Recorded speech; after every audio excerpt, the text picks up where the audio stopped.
شنو الفرق ما بين الشوف والبصر؟ علاش الله تعالى قال وفي انفسكم افلا تبصرون؟ واش ما كتلاحظش راه اعظم ايه في الحياه راه هي انت تقرا؟ كيقول لنا نفتحوا عينينا، ماشي عينين اللي كاين في راسك، وانما العين ديال البصيره، راه جسمك افكارك مشاعر كلهم دلائل، رسائل، علامات. من كتغضب، من كتفرح، من كتغير المزاج ديالك بلا سبب، كلها اشارات. النفس راه ماشي مجهوله، راه واضحه، خاصك غير توقف وتبصر. فعلم النفس المعاصر راه كاين مجال كامل سميتو الوعي بالذات، وكيقولوا عليه انه هو الخطوه الاولى في كل شفاء وكل نجاح. يعني الا ما فهمتيش راسك راه ما غاديش تعرف لا تغير لا تطور لا توصل لاي حاجه. راه الناس اللي عايشين بلا وعي بالنفس راه كيعاودوا نفس الغلط، كيكرهوا راسهم بلا سبب وكيبقاو تايهين.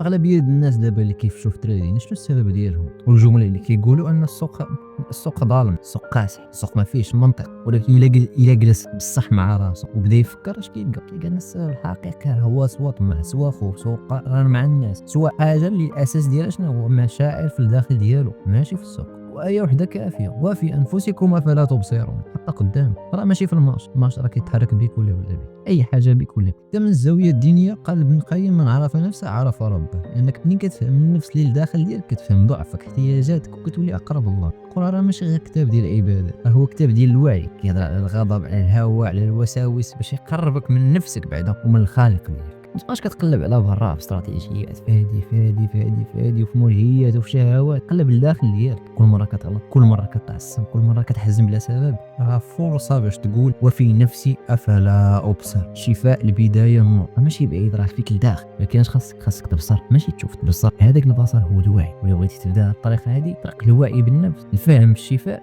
راه كاين وسائل. ولكن شنو خاصك؟ البصر. خاص توقف، حبس تشوف الداخل ديالك. نسى كلشي، شوف غير الداخل ديالك. حتى شي حاجه ما فاهموش، راه كلشي غادي بيك ولا بلاك. غير انت اللي غادي بيك ولا بلاك راه ما عندك ما دير. شنو اللي ممكن نغيرو؟ كاين وسائل، كاين توجيه، كاين ناس غادي يعاونوك. غير سول، غير ما تبقاش ساكت، ما تبقاش تقلب على برا، قلب لداخل.